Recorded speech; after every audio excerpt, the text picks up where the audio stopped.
Inday, earlier we talked about the Bukana Bridge, and you made mention that you're going to refer the Yes. situation with the former president. Ano po yung decision ni Yes. former president? Nag-ano lang ako kanina kung pwede ko ba kwento yung backstory ng Bukana Bridge. And then he said na okay lang naman. So ang nangyari dyan ay ang Bukana Bridge is kaparte ng buong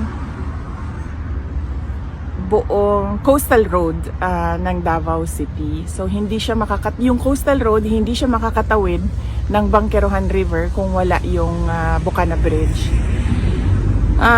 At that time na mayor ako, may budget ang coastal road pero unfunded ang bridge. And it was made known at the time to former President Duterte that the bridge is unfunded.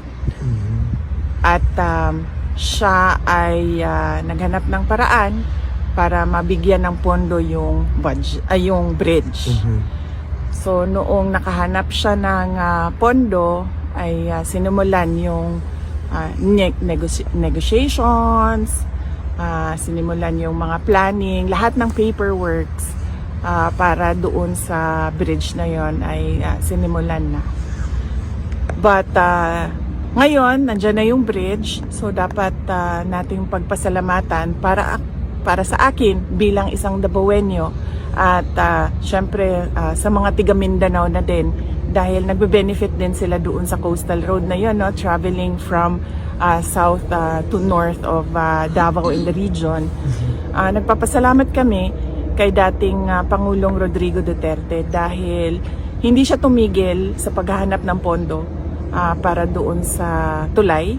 At syempre nagpapasalamat tayo sa People's Republic of China dahil buong-buo nila binigay yung entire cost ng tulay na iyon. So walang gastos ang City Government of Davao, walang gastos ang Pilipinas para tayo magkaroon ng bridge na yon.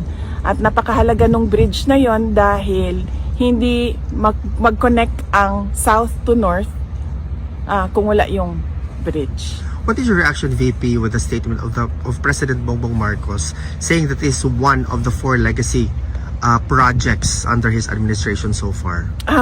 Basta sa akin yun na lang. Bilang Davaoenyo at bilang Mindanaon, nagpapasalamat ako kay dating Pangulong Rodrigo Duterte dahil ang totoo talaga niyan, alam niya at the time yung problema ko bilang mayor. Now, may coastal road, may budget ang coastal road, pero wala kaming budget para sa tulay. At and yes, as I said, yung source of fund ang People's Republic of China. Sila yung pinagpapasalamatan ko.